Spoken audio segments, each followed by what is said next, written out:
Hey, this is Steve with your daily rev up for the week of Thanksgiving. Now, if you're like me, Thanksgiving is one of my favorite holidays. I've literally been daydreaming about all the foods that I'm going to be eating probably all day long on Thanksgiving.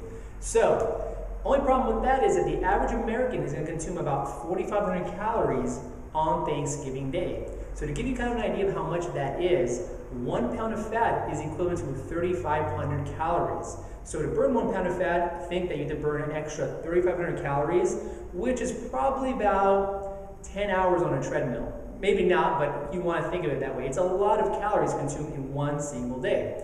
So you can see why during this short period of time, the holidays, a lot of people gain most of their weight during the year at this time.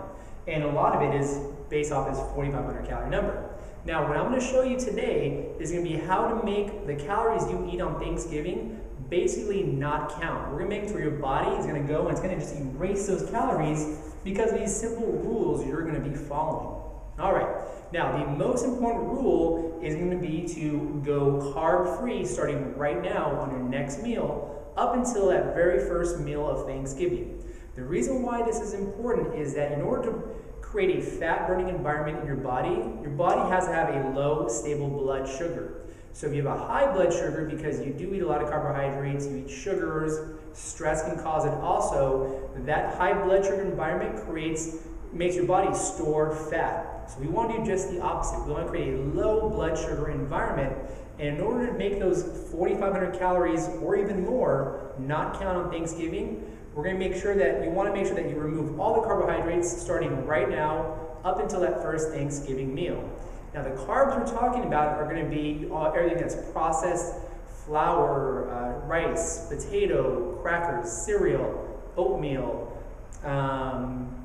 grains, even fruit. I would throw fruit into that mix too because remember, we want to reduce your blood sugar as much as possible. Now, the only allowable carbs that you should be having at this time is going to be vegetables. So any vegetables you want, as many as you want, you can have.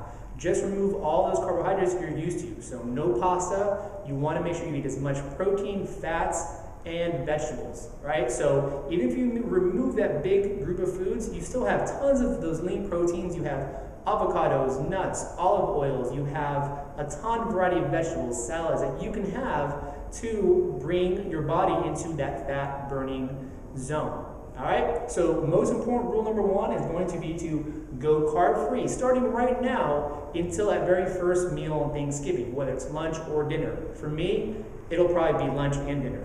All right, rule number two is going to be to increase your water intake to about 10 to 12 cups per day.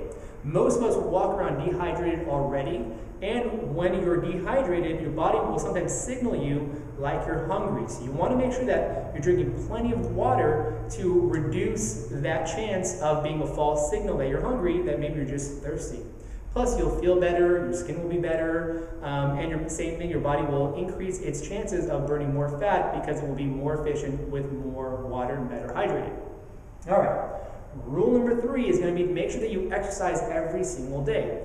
Again, exercise is one of the only things that's going to burn your fuel and bring your blood sugar down. Remember that low blood sugar is going to be a fat-burning environment that we want.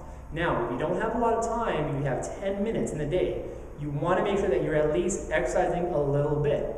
Now, if you don't know what to do in 10 minutes, scroll through some of our videos and you'll find some really great high-intensity short workouts that are about 8 to 10 minutes long, so that way there's never an excuse. All right, rule number four, on Thanksgiving Day, after you've had your first meal or your last meal, make sure you get active. The last thing you want to do is what we all want to do, and that's lay around. You don't want to just go into a coma, you want to make sure you move.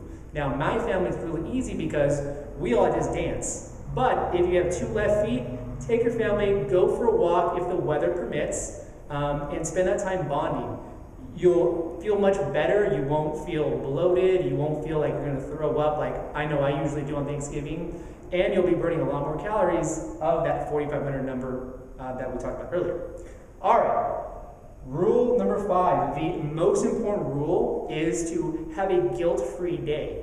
If you follow the rest of these rules, if you go carb-free all week, if you drink plenty of water, if you exercise every single day, and if you make sure that you stay active on Thanksgiving Day, You have nothing to feel guilty for, even if you drink 3 bottles of wine and you eat a ton of dessert. It doesn't matter. Family time is also a healthy time. So you want to set apart the days that you're just going to go and do whatever you want, guilt-free. We'll worry about it later. So that's what Thanksgiving's for. I wish you and your family a happy holidays. If you like this video, you found it useful, the best compliment you can give me is to share it with your friends. All right, until next time, I'll see you soon.